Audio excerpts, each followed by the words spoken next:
বন্ধুগণ, সবাইকে নমস্কার। আজ আমি চিত্র ফ্যামিলি ব্লগ থেকে সবাইকে স্বাগত।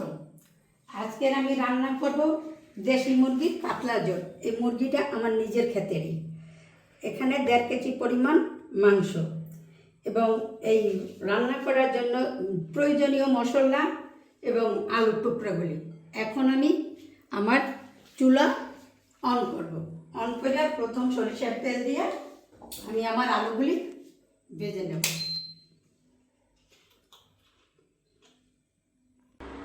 সরিষার তেল দিয়ে দিলাম। এখন টুকরা করা আলুগুলি আমি দিয়ে দিলাম। চামচ দিয়ে একটু নিয়ে দিলাম। আলুগুলি ভাজা হয়ে গেছে। এখন আলু টুকরাগুলো আমি একটা পাত্রে তুলে নেব।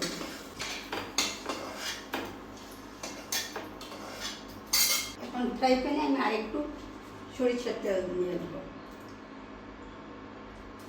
তেল গরম হয়েছে। এখন এর ভিতরে আমি 2টা তেজপাতা, 2টা শুকনো মরিচ এবং 4 টুকরা দারচিনি এবং 3টা এলাচি আর কিছু জিরা আমি দিয়ে নিলাম।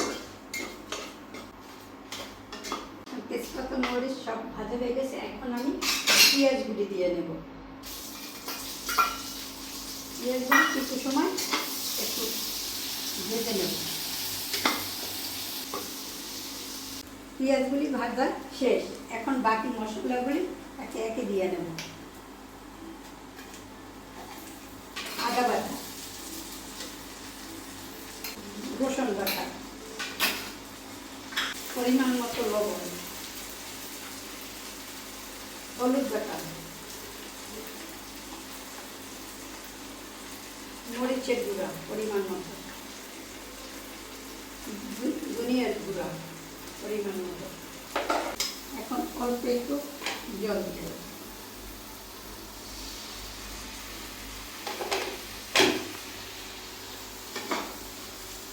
মশলাটা কষানো শেষ।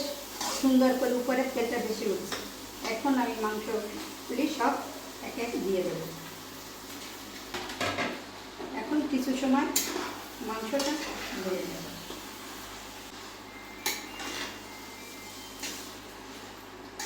মাংসটা নেড়ে চেড়ে এখন কিছু সময়ের জন্য ঢেকে রাখবো।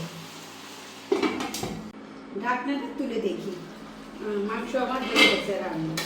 এখন আমি একটু ভাজা জিরার গুঁড়া উপর থেকে একটু ছিটিয়ে দেব।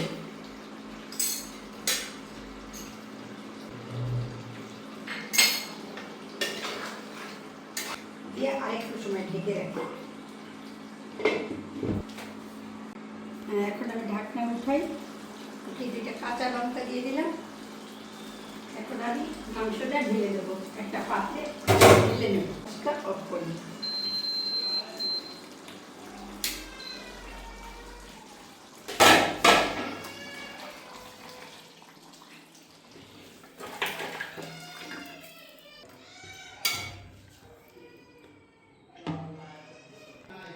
মাংসটা রান্না দেখেন কেমন হয়েছে। যদি আপনাদের ভালো লেগে থাকে তবে আপনারা লাইক করবেন, কমেন্ট করবেন এবং সাবস্ক্রাইব করবেন।